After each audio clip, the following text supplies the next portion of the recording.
Ito mga kalapatids, yung kapares ni Season, itong itim. Ayan, oh. Ito kapatid niya to mga kalapatid sa nanay. Ayan, kapatid niya sa nanay to. So, ang tatay naman nito, yung Muleman na galing sa Bayo Pigeon. Maraming pasok tong ibon na to. Like and subscribe. I can fly. I can fly. I can fly.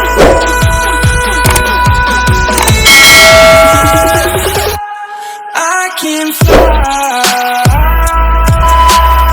Good morning mga Kayang Staff. Welcome back sa ating YouTube channel. So for today's video mga Kayang Staff, meron ng kapares si Season mga kalapatid. At kung gusto nyo makita, samahan nyo ako today. Let's go!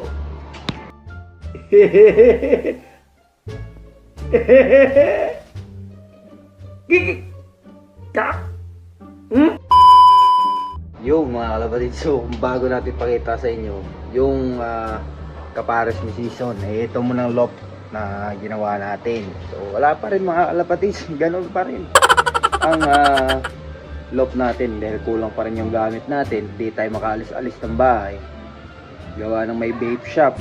Yan, hindi natin naiiwan din kasi hindi tayo makabili ng materyales mga youngster. Yan, so ito lang yung nadagdag, yung hardiplex na galing doon sa pinapagawa nating bahay. Ayan, oh. Yung tira lang yan mga kalapatid, yung tira lang yan nilagay ko dito. Yan, sabi ko naman sa inyo, mahirap pagsabayin yung gastos sa pinapagawang bahay at sa loft, no? Kung gagawa pa tayo ng loft, another gastos na naman mga Yastown, di ba? Para makatipid-tipid lang, ito lang muna.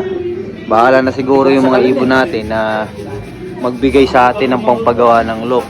Ayan, no? Ayan palang improvement niya mga Yastown. Wala pa rin, pero yero na lang naman to dito mga Yastown. Yung side na to, yero na lang yan. Kasi yung harap din, yero din yan. Tinanggal ko na nga rin yung viewing dito sa baba eh. May viewing yan dapat dito, di ba? Inalis ko na. Para may tayo ko na tong landing board. Ayan yung landing board niya. Para matayo ko lang. Ayan mga kalapatids, oh. Malapit na yan mga Yastown. Pag binigyan tayo ng oras na makabili ng materyales dito, all goods mga Yastown, matatapos natin. Kaso wala pa mga Yastown eh. Dito tayo makabili-bili. Gawa ng nagtitipid tayo. Siyempre inuuna natin yung pinapagawang bahay, no? Siyempre bahay natin yun, tayo titira dun, tayo lilipat dun.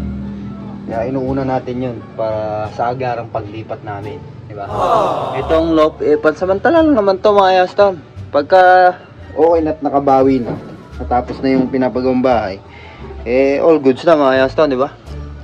Di makapag-ano tayo ulit, makapagpagawa na ulit tayo ng loft, or bibili natin ulit, iba-buy back natin yung loft natin dati na bakal, yung nakatayo dyan mga Yastown. Yan sa likod ng bahay na yan, yung nakatayo dyan dati. So yung kulay yellow, so i-upgrade na lang siguro natin yun para lumawak pa siya. Yeah. Malaki rin nagastos ko dun, pero ayun, na-swap ko lang ng murang halaga mga dahil nga pinapaalis na tayo dito. Kasi kung hindi natin inalis yun mga sa kawawa rin yung mga ibon natin sa init. Dahil dyan sa mga baboy na lechon dyan, no? Yan. Kung doon lang kasi yung lechonan mga yason, doon lang sa dulo na yun, okay lang sana, no? Kaso dumagdag na sila dito mga yason eh. Yan, no? Tapos yung loft natin nandyan lang mismo. Yan sa likod mismo ng bahay na yan. Kasize mismo yan yung bahay na yan eh. Yan yung likod ng bahay na yan. Yan, simula nung may bakal na to, ito hanggang dun mga Yastown, yung loft natin nakatayo nga dyan. So mainitan nga sila mga Yastown, mausok, ganun. Kaya inunahan ko na mga Yastown, talagang in-out ko na lang sa murang halaga. At least napunta sa kalapatids natin, nakatulong pa tayo, di ba? So yun mga kalapatids, ganito lang muna to dahil hindi nga tayo makaalis, no, ng bahay para bumili ng materyales natin dito sa ginagawa nating loft, para madagdagan lang sana natin, no? Kasi hindi tayo makaalis-alis mga Yastown eh. Ito nga, hindi ko pa napapalitan, no? Itong kahoy na to, pangit itong kahoy na to, nakagalo, no? So ayun mga Yastown, pakita ko na sa inyo yung kapares ni Season. Let's go.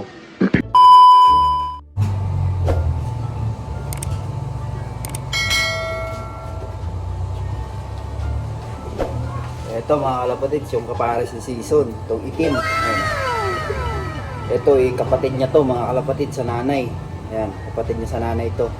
So, ang tatay naman nito, yung Muleman na galing sa Bayo Pigeon. Maraming pasok tong ibon na to. BDB, Muleman, Stitch.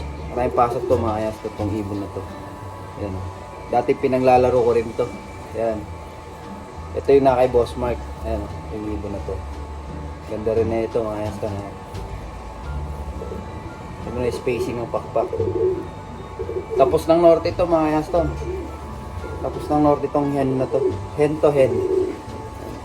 May katawan mga ayas to. No? Buong buo. Ganda. Pearl eye. Pearl eye siya. Ayan. Ganda mga ayas to. Kapares to ngayon ni season. Ayan, ganda. Ayos. Pinagsama ko na kasi condition naman mga ayas to. Ganda naman ng ano nila. Condition. Ayan. So, binisita ko nga kahapon yung mga ibon natin doon. Kay Boss Mark. So, okay naman mga ayas to. Ako na nga rin nagpatuwa dahil sobrang busy ni Boss Mark. Pinatuka ko yung mga ibon doon. Mga ibon niya. Tsaka yung mga ibon natin. Ayan, ganda ng hen na to mga ayas to. No? Ayan. Binugbog ni season. Ayan o. Binugbog niya. Pero ito, pares na talaga to. Pares na to. Ayan. So, balik na natin siya kay season. Tapos pakita ko sa inyo. Let's go. Ito, ayos to. Hinahanap niya no. Balik na natin siya kay season.